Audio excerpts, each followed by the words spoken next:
Congress party కార్యాలయంలో PCC chief షర్మిలకు వ్యతిరేకంగా ఆ పార్టీ నాయకులు నిరసన తెలిపారు.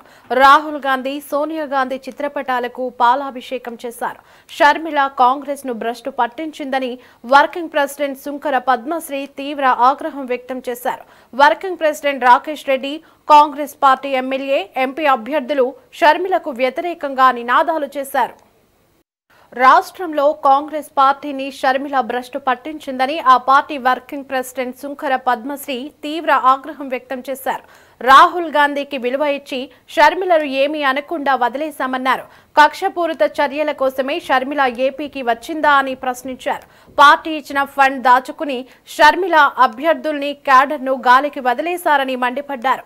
జగన్, షర్మిల వైఎస్ రాజశేఖర్ రెడ్డి పేరు వాడుకుని కాంగ్రెస్ పార్టీకి ద్రోహం చేశారని, కార్యకర్తలకు నమ్మక ద్రోహం చేశారన్నారు.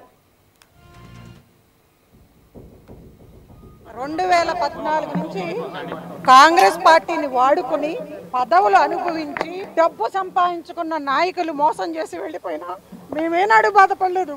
అయినా మేమెవరం ప్రాణాలకు లెక్క చేయకుండా కేంద్ర రాష్ట్ర ప్రభుత్వాలు, జగన్మోహన్ రెడ్డి, మోడీ లాంటి రాక్షసులు మా మీద ఎన్ని తప్పుడు కేసులు పెట్టినా, మమ్మల్ని వేధించినా సరే భయపడకుండా కాంగ్రెస్ పార్టీ కోసం కష్టపడిన వాళ్ళం. అటువంటి నాయకుల్ని, కార్యకర్తలందరినీ కూడా మోసం చేసి ఈ రోజున ఇప్పుడున్నటువంటి నాయకత్వం, ముఖ్యంగా షర్మిల, రాహుల్ గాంధీ గారి మాట కోసం ఆమెను గౌరవించి అందరం కలిసికట్టుగా పనిచేస్తే ఈ రోజున కాంగ్రెస్ పార్టీ నాయకుల్ని, కార్యకర్తల్ని వీధి పాలు చేసి టికెట్లు ఇవ్వకుండా, సరైన పని చేసిన వాళ్ళకి టికెట్లు ఇవ్వకుండా, కష్టకాలంలో జెండా మోసిన వాళ్ళకి ఎవరికి అండగా లేకుండా పార్టీ ఫండ్ పంపిస్తే అన్నిటినీ కూడా దాచుకుని అభ్యర్థుల్ని అందరినీ కూడా గాలి కొదిలేసినటువంటి పరిస్థితులు రాష్ట్ర వ్యాప్తంగా అందరూ ఫోన్లు చేసి కృంగిపోయి బాధపడతా ఉంటే 10 సంవత్సరాల నుంచి నరరూప రాక్షసుల పైన యుద్ధం చేసినటువంటి దాన్ని నేను ఏనాడు కంట తడి పెట్టుకోలేదు.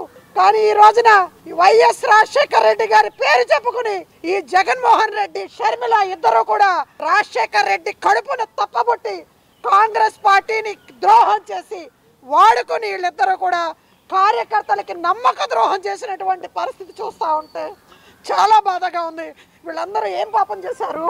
సొంత డబ్బులు ఖర్చు పెట్టుకుని అన్ని గాలికి వదిలేసి, కుటుంబాలని వదిలేసి, రాహుల్ గాంధీ గారు లాంటి వ్యక్తి ప్రాణత్యాగాలు చేసినటువంటి కుటుంబం ప్రాణాలు పోతాయని తెలిసి కూడా భారత్ జోడో యాత్ర, భారత్ న్యాయ యాత్ర చేస్తే నేను కూడా ఆయనతో పాటు కలిసి భారతదేశం అంతా కూడా నడిస్తే మేమందరం కూడా ఈ రోజున ఈ విధంగా మమ్మల్ని క్షోభ పెట్టి ఏమి సాధిస్తూ ఉందో, కేవలం డబ్బులే ఎజెండాగా పెట్టుకుందో, కేవలం ఒక కక్షపూరితమైనటువంటి చర్యకు మాత్రమే ఆంధ్రప్రదేశ్కి వచ్చిందో మాకెవరికి అర్థం కావట్లా.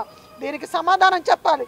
నిజంగా నేను ఈ రోజున చాలా ఉన్నతమైనటువంటి పదవిలో ఉన్నా, నేను ఇన్ఛార్జిగా ఉన్నటువంటి జిల్లాల్లో నా పార్టీ కోసం కష్టపడినటువంటి నాయకులకి, కార్యకర్తలకి నేను న్యాయం చేయలేకపోయాను. ప్రతిరోజు వాళ్ళతో పని చేయించుకున్నాం, కేసులు పెట్టించుకున్నారు. అందరూ కూడా వాళ్ళకి టికెట్లు ఇచ్చే విషయంలో ఎంతమంది పెద్దలతో మాట్లాడినా, షర్మిలతో మాట్లాడినా, మాణిక్యం ఠాకూర్తో మాట్లాడినా, సిడబ్ల్యూసీ మెంబర్లు 5 ఉన్నారు.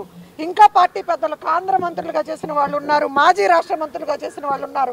వాళ్ళందరికీ ఫోన్లు చేసి సార్ వాళ్ళందరికీ న్యాయం చేయాలి అంటే ఒక్కళ్ళు కూడా పట్టించుకోకుండా ఈ విధంగా క్యాడర్ను మొత్తం గాలి కొదిలేసినటువంటి పరిస్థితి చూస్తూ ఉంటే చాలా బాధగా ఉంది. నేను మనస్తాపం చెంది నేను రాష్ట్రానికి వర్కింగ్ ప్రెసిడెంట్గా ఉన్న పదవికి కూడా నేను రాజీనామా చేయడానికి సిద్ధంగా ఉన్నాను ఈ బాధ్యత వహిస్తూ. ఇంతమంది కాంగ్రెస్ పార్టీ నాయకులకి, కార్యకర్తలకి నమ్మహం చేసినటువంటి పిసిసి ప్రెసిడెంట్గా వ్యవహరిస్తున్నటువంటి షర్మిల బాధ్యత వహించి రాజీనామా చేయాలని కూడా డిమాండ్ చేస్తూ ఉన్నాం. పార్టీ కార్యకర్త అభ్యర్థులు ఎవరికి కూడా సకాలంలో జెండాలు కానీ, మెటీరియల్ కానీ అందించలేదు. టికెట్లప్పుడు స్పందించినటువంటి నాయకులు, పార్టీ ఫండ్ వస్తే పార్టీ క్యాడర్, పార్టీ అభ్యర్థులకి డబ్బులు పంపించడానికి సమాధానం చెప్పినటువంటి వాళ్ళు పార్టీలో ఉన్నటువంటి నాయకులు, కార్యకర్తలు ఇక్కడికి రాకుండా బెదిరిస్తూ ఉన్నారు. నాకు ఫోన్లు వస్తూ ఉన్నాయి, షర్మిల పేరు చెప్పి బెదిరిస్తూ ఉన్నారు. ఏంటి నువ్వు మీటింగ్కి హాజరవుతున్నావంట, అందరూ రమ్మంటే వస్తున్నావంట, నీ అంతు చూస్తామని చెప్పి నాతో పాటు ఉండే 2 వ్యక్తులకు ఫోన్ చేసి మీ అంతు చూస్తామని చెప్పి బెదిరిస్తా. ఇంత ముందేమో జగన్మోహన్ రెడ్డి పేరు చెప్పి బెదిరించారు, లెక్క చేయలా. ఇవాళ రోజున వైఎస్ షర్మిల రెడ్డి పేరు చెప్పి నన్ను కూడా బెదిరించే పరిస్థితికి దిగజారినటువంటి పరిస్థితులు చూస్తూ ఉన్నాం. కానీ తగ్గేదే లేదు. మోడీ, జగన్మోహన్ రెడ్డికే భయపడలేదు నేను. ఆఫ్టర్ ఆల్ మీరెంత పార్టీ కార్యకర్తలకి నాయకులకి అండగా నిలబడతాను. ఏం జరిగినా సరే దాన్ని ఎదుర్కోవటానికి నేను సిద్ధంగా ఉన్నాను అని చెప్పి మీ ద్వారా తెలియజేస్తాను.